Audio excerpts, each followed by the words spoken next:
Alright, these past few years we've had these three champions and we've thought of them as undefeated, unstoppable, and unbeatable across all their divisions, right?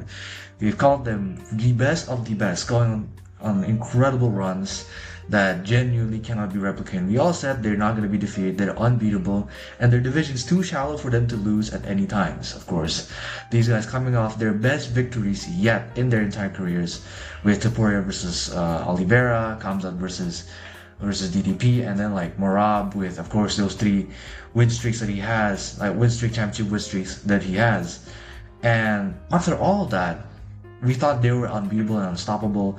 And then these three, like, very much the worst contenders that they fought so far, right? Of course, like, these guys have lost to the best of the best, have lost to like guys that the champions have beaten. Of course, lost to the guys who are also been KO'd by the guys who've been KO'd by the champions so far, right? Max Holloway and Oliveira, probably the prime examples of Justin Gaethje losing, and Oliveira and Holloway losing to Ilia Topuria, and yet Ilia Topuria losing to Justin Gaethje is probably one of the biggest talking points so far. And it's crazy because like all three of these champions are known to be like unbeatable and unstoppable, and we all have this narrative about them that they can't be beat, they're unstoppable, and like most of them are like gonna go through this GOAT run where they're like, oh, they're already above Demetrius Johnson, John Jones, could be everything. One of them has been labeled one of the greatest of all time right now. Even Lucas Tracy say that they're on the top 10 GOAT list, you know, Elite Support and everything. And of course, like, and they went into this crazy, all three of them went to crazy loss in their entire career. That kind of showed like, man, these guys, they're not as good as you really think they are, right? Because like, think about it, Khabib, we didn't even think his resume is that good and even that like impressive so far. Like suddenly his resume become really impressive even though he's lost, right? The quality of wins that he has really did kind of flourish, right? With him beating Justin Gaethje. Justin Gaethje's now kind of a unstoppable champion, you know? He's kind of like the guys who's been like a champion, two-time interim champion, probably beaten a lot of good guys in his resume now. Dustin Poirier kind of went to a close fight with Islam Makhachev. Conor McGregor right now coming back. Ali Quinta, of course, nothing to see there, but like he's been like quietly getting like really good wins. And like these older era champions who we thought like, oh, in the 2025, 2024, 2023, you know, we kind of thought of them as like, oh, they're washed. They're like, their championship run is not so impressive because they're old and like most of the guys they've beaten are not so impressive. We kind of have a new outlook on them right now because like the newer gen fighters, they can't really keep up what they did in this current generation, even though they're fighting guys who are considered bums in their eras, right? Because like technically, guys like Ali Bukatinov or like John Moraga is like on par with Sean Strickland, you know, or like on par with like Joseph Benavidez, who's like not really considered a good win by Demetrius Johnson Sanders, right? That Demetrius Johnson's like beat them so easily, where we didn't even think that they're impressive, right? But yet again, even Khamzat Chimaev, the undefeated guy so far, he couldn't even beat the John Moraga of his time, you know what I'm saying? And it's insane because like even John Jones is starting to become like really much more impressive.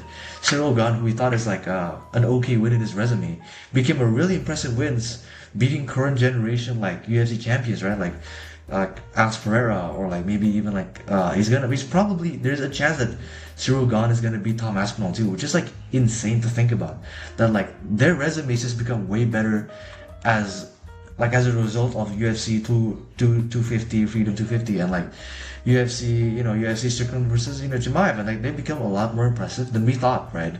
And it become like a really big thing where like who's gonna lose in our current division champions? I feel like a lot of champions now, they became quite I wouldn't say fraudulent, but like they've become really like questionable in terms of like how good are they really, right? Like the three champions that so far is like a new champion or like a champion that has like is a long defending champion and like thought to be like the best of their entire divisions, they've kind of shrunk down, right? Of course, like there's Tom Aspinall, Islam Makhachev, Volkanovski already lost.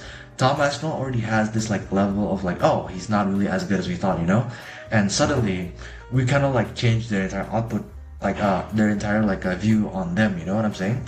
And like even then, like Makhachev is probably the best champion we've had so far that hasn't lost and hasn't shown like an enormous amount of like fraudulence in his like career, right? Of course, he's beaten everybody he's met.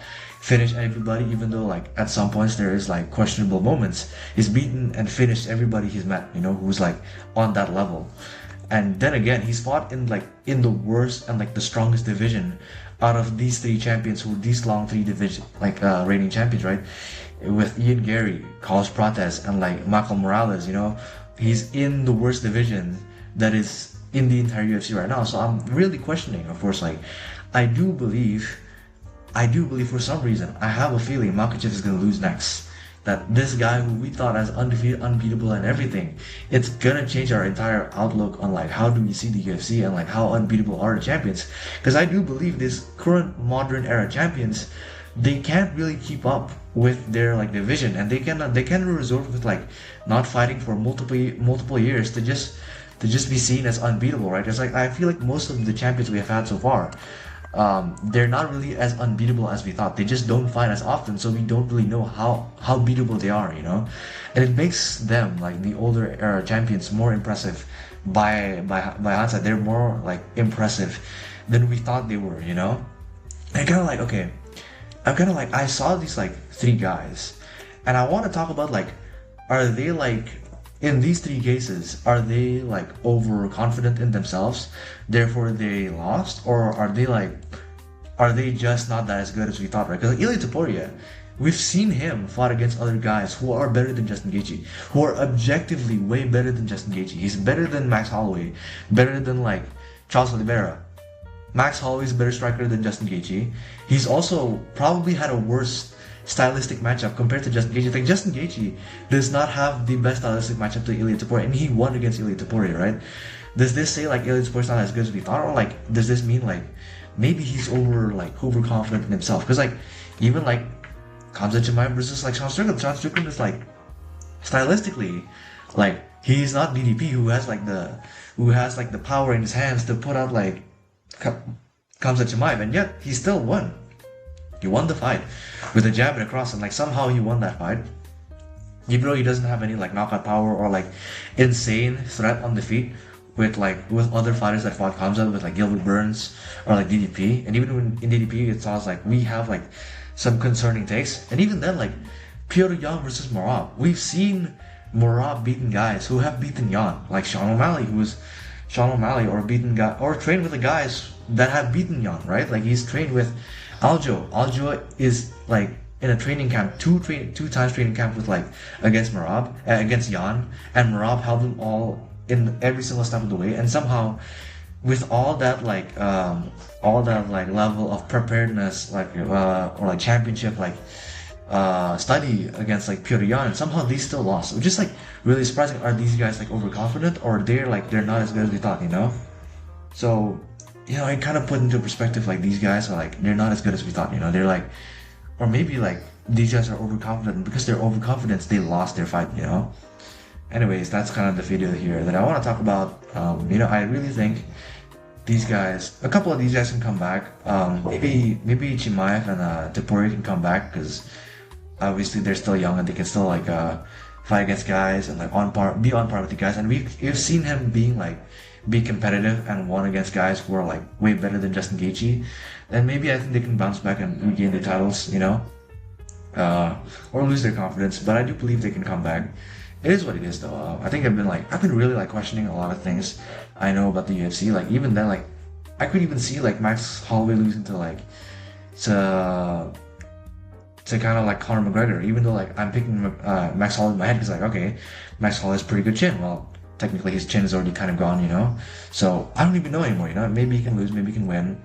Anyways, that's the video today. Thank you for watching. Goodbye.